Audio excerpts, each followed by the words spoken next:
Film dimulai ketika saat itu ada seorang wanita bernama Rini akan melakukan sholat. Tiba-tiba dia mendapatkan telepon dari temannya di kampung bernama Alif. Dia mengabarkan kalau Budeyanti sudah meninggal Mau dunia. ngabarin kalau Budianti meninggal.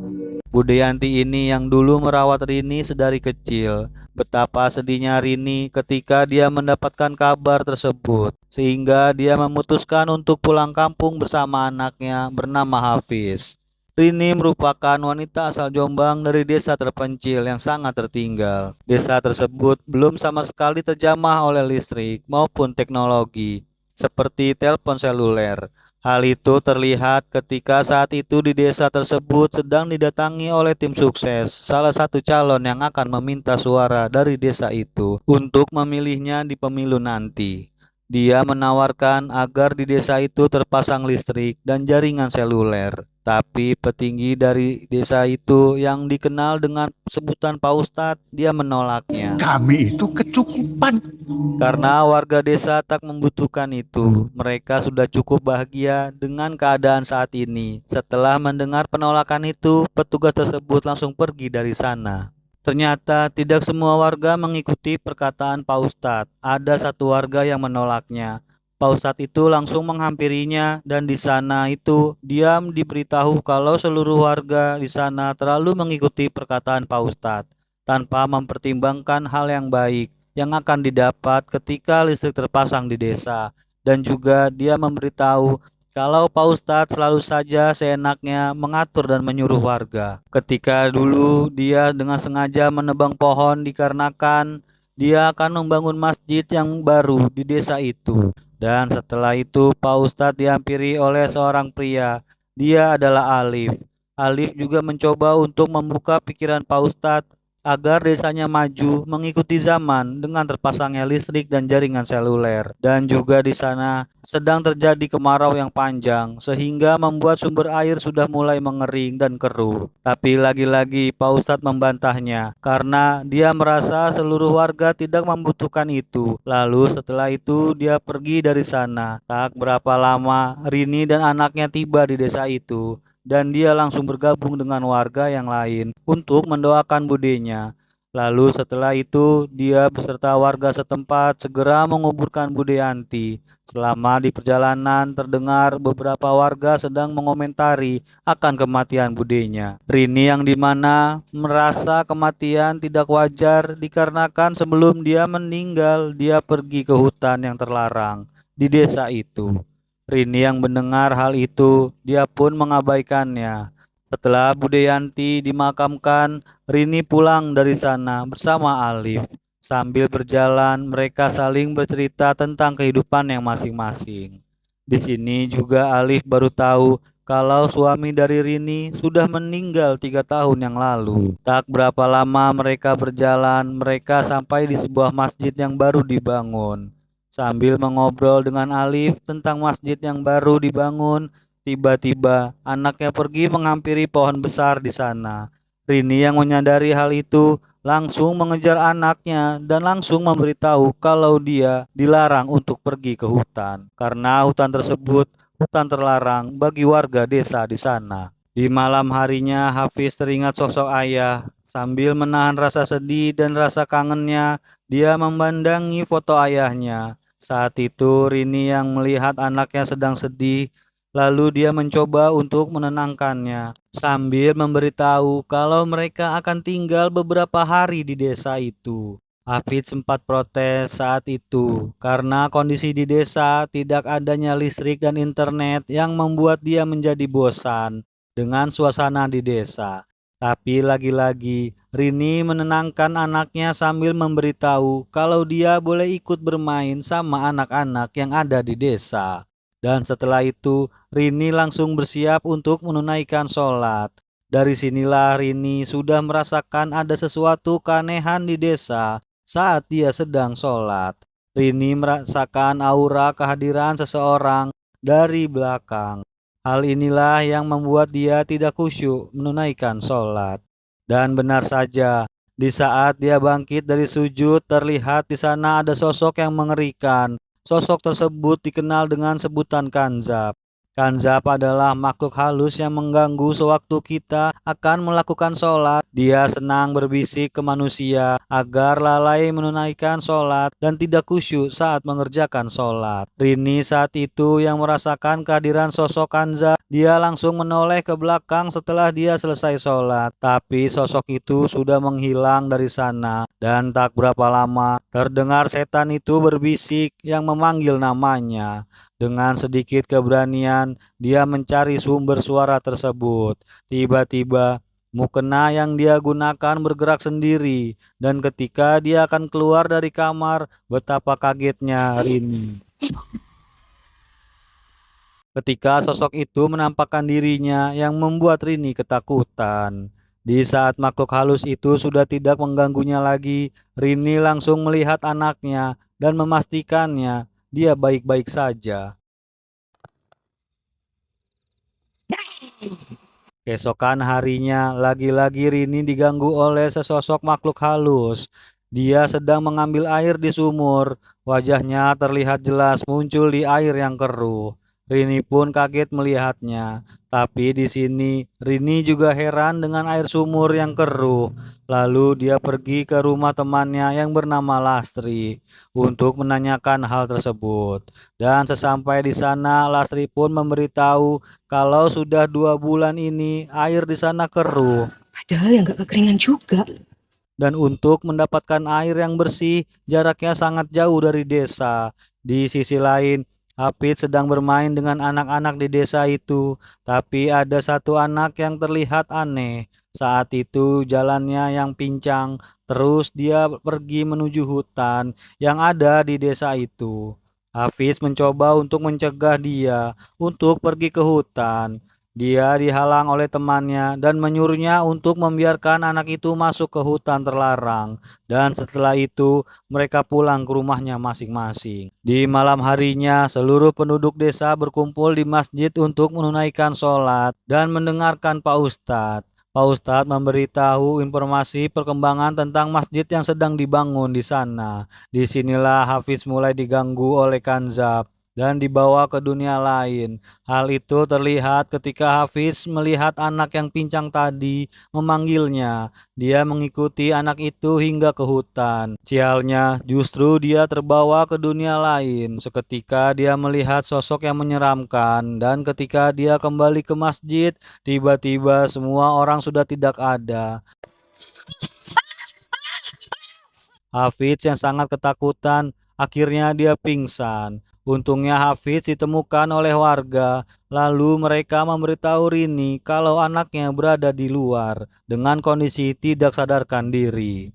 Setelah apa yang dia alami, lalu dia sambil menangis meminta ke ibunya untuk segera pergi dari desa itu dan pulang ke rumah Rini. Rini tak tega melihat anak yang menangis dan ketakutan. Dia pun berjanji ke anaknya kalau besok mereka akan pulang ke rumah. Keesokan harinya, Rini yang masih bebenah untuk pulang ke rumahnya, dia juga meminta tolong ke Alif untuk mengantarkan mereka ke kota. Sambil menunggu kedatangan Alif, tiba-tiba beberapa anak di desa itu datang untuk mengajak Hafiz bermain. Rini yang melihat mereka datang, langsung menyuruh Hafiz untuk bermain bersama anak-anak itu, sambil menunggu kedatangan Alif. Tapi di saat Hafiz sedang bermain, lagi-lagi anak yang pincang itu memanggilnya dan mengajaknya untuk mengikuti ke pohon besar di dalam hutan. Hafiz yang penasaran, dia langsung menghampirinya. Tapi kali ini Hafiz tidak sendirian. Kedua temannya juga mengikuti Hafiz ke hutan. Di sisi lain, di sini Rini sedang menanyakan ke Alif tentang anak laki-laki yang pincang yang bermain bersama anak-anak di desa. Ternyata Alif juga heran. Dia merasa tidak ada anak laki-laki yang pincang di desanya. Rini yang mendengar hal itu, dia langsung mencari anaknya dan benar saja, anak-anak itu menghilang entah kemana. Kepanikan semakin menjadi ketika dia menanyakan terkait anaknya ke warga yang sedang membangun masjid. Mereka menjawab Memang sebelumnya anak-anak itu bermain di sini, tapi setelah itu mereka pergi entah kemana. Mama Lasri dan Aisyah datang setelah mendengar Rini sedang mencari anaknya. Lalu setelah itu Rini pun nekat masuk ke dalam hutan sambil ditemani beberapa warga. Dan benar saja, di dalam hutan itu Hafiz dan temannya sudah tak sadarkan diri. Lalu setelah itu mereka dibawa ke rumah salah satu warga di sana. Di sini anak-anak itu seperti kesurupan. Salah satu warga sedang mencoba memberikan doa-doa agar anak-anak itu lebih tenang dan tersadar dari kesurupan. Sedangkan Rini, dia mencoba memberitahu ke Pak Ustadz terkait hutan larangan itu yang membuat anak-anak itu menjadi kesurupan. Sayangnya Pak Ustadz menyangkal, dia tidak percaya hal akan mistis itu yang terdapat di dalam hutan larangan itu. Lalu setelah itu Rini yang tak tega melihat anaknya, dia bawa pulang ke rumah.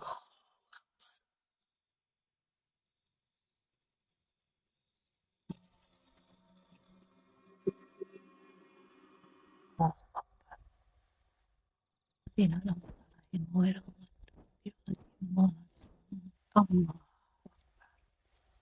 Allah.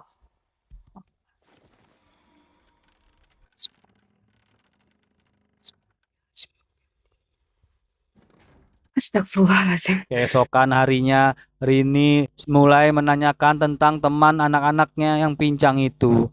Aisyah, ibu dari Afdal, di sini sudah merasa curiga dan merasa keanehan dari sosok teman anaknya itu. Tapi sayangnya, Aisyah justru dia seperti mengabaikannya. Dia memberitahu kalau anak yang pincang itu hanyalah karangan dari anaknya saja. Akan tetapi Aisyah seperti menutupi kebenaran tentang sosok makhluk halus yang sering mengganggu anaknya.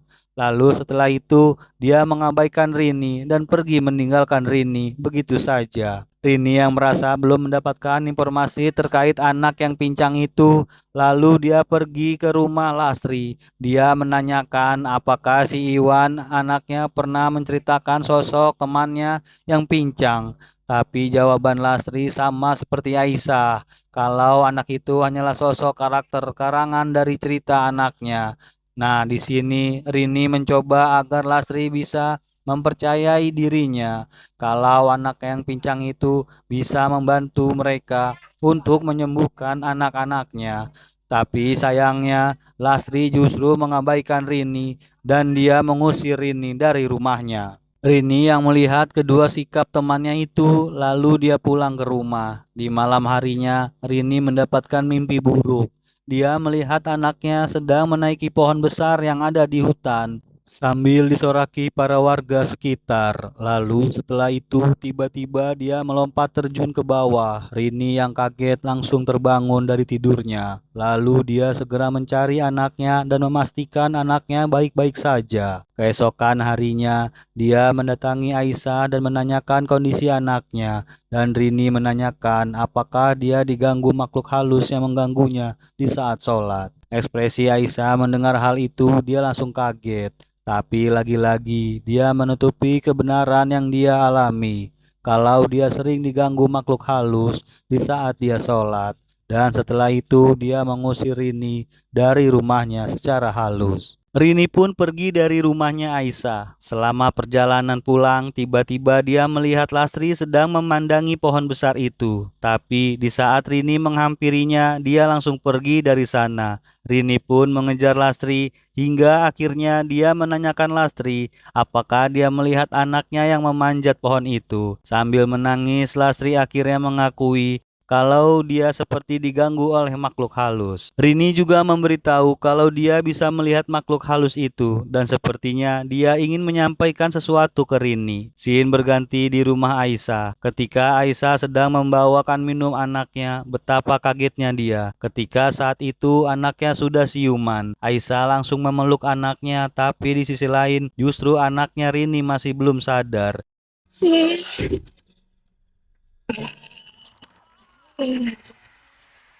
Justru di saat itu Hafiz ditindih sosok makhluk halus itu. Keesokan harinya di rumahnya Alif, di sini Rini ingin bertemu dengan kakeknya Alif. Dia merasa kalau makhluk halus yang mengganggu anaknya ingin menyampaikan sesuatu ke dirinya. Dan bukan hanya itu saja, Rini juga merasa kalau semua yang dialami saat ini ada hubungannya dengan pembangunan masjid tersebut. Tanpa pikir panjang, Alif langsung membawa Rini untuk menemui kakeknya dan kakeknya Alif langsung menceritakan tentang hutan terlarang. Di sini kakeknya memberitahu kalau ada bagian hutan yang terlarang bagi manusia. Jika ada bagian dari hutan tersebut diambil, maka harus segera dikembalikan. Hal itu termaksud terbawa saat Pak Ustadz membangun masjid di dekat hutan tersebut. Banyak pohon-pohon di hutan itu ditebang untuk memperluas tanah untuk masjid, dan Pak Ustadz juga sudah diberitahu saat pertama kali dia meminta pendapatnya terkait pembangunan masjid di dekat hutan terlarang itu. Akan tetapi Pak Ustadz justru tidak mendengarkan omongannya. Dia menebang beberapa pohon di hutan itu yang ternyata pohon di sana adalah tempat tinggal bagi para makhluk halus.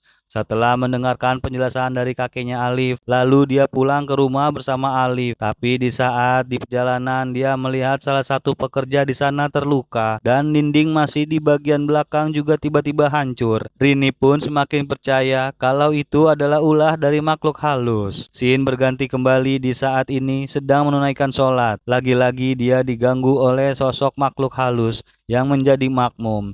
Tapi kali ini sosok tersebut mulai menampakkan diri dengan jelas hingga membuat Rini ketakutan. Dan ketika makhluk itu menghilang,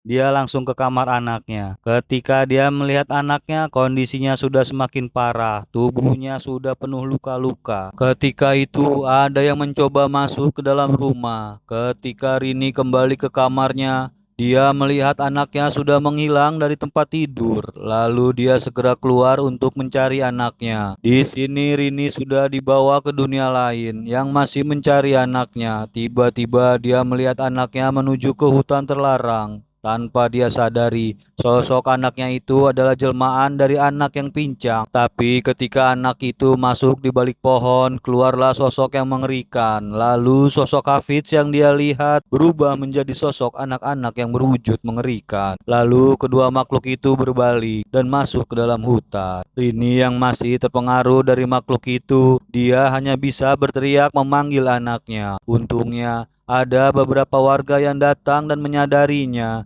dan memberitahu kalau Hafiz berada di rumah. Lalu Rini langsung dibawa ke rumahnya. Sesampainya di rumah, Pak Ustadz langsung menemui anaknya dan akhirnya Rini cerita semua kejadian yang dia alami selama ini dan meyakinkan Pak Ustadz kalau sosok makhluk halus itu ada. Tapi Pak Ustadz hanya terdiam. Dia hanya melihat kondisi anaknya Rini yang masih belum tersadar dari pingsannya.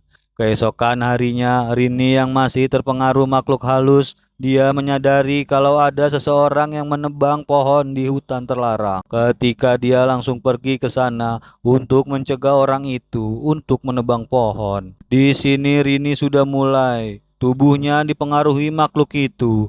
Rini seperti sedang dirasuki oleh makhluk tersebut. Dengan tatapan yang mengerikan, dia terus mengucapkan yang menebang pohon itu.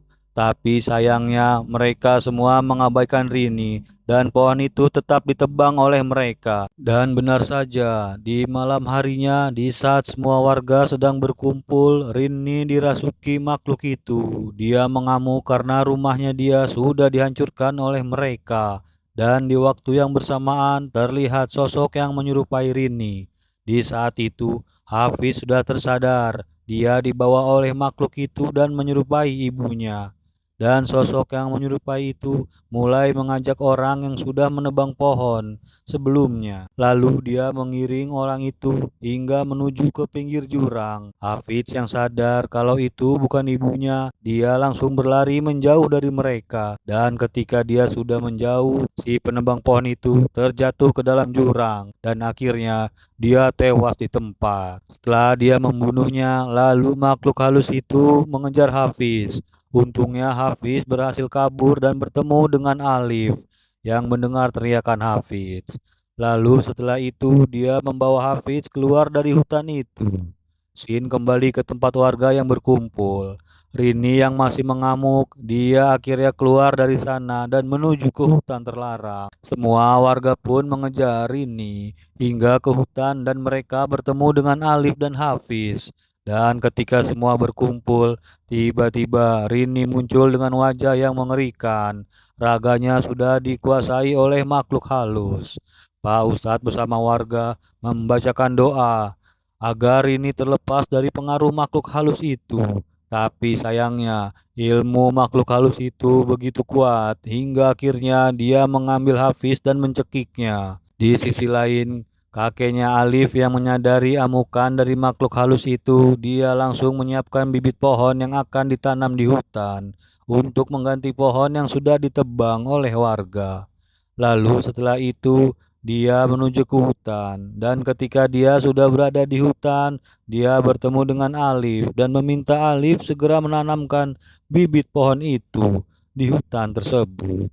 Selagi seluruh warga masih bertarung melawan makhluk itu, dan ketika bibit pohon itu berhasil ditanam, sosok makhluk itu keluar dari tubuh Rini dan mulai menampakkan diri. Terdengar suara teriakan yang sangat keras ketika dibacakan doa oleh Pak Ustadz dan warga, hingga akhirnya tubuhnya pun terbakar dan menghilang. Setelah kondisi sudah aman, mereka lalu menyelamatkan Rini dan membawanya pulang ke rumah. Dan setelah kejadian itu, hingga saat ini mereka sudah tidak diganggu lagi oleh sosok makhluk halus penghuni hutan. Dan film pun selesai.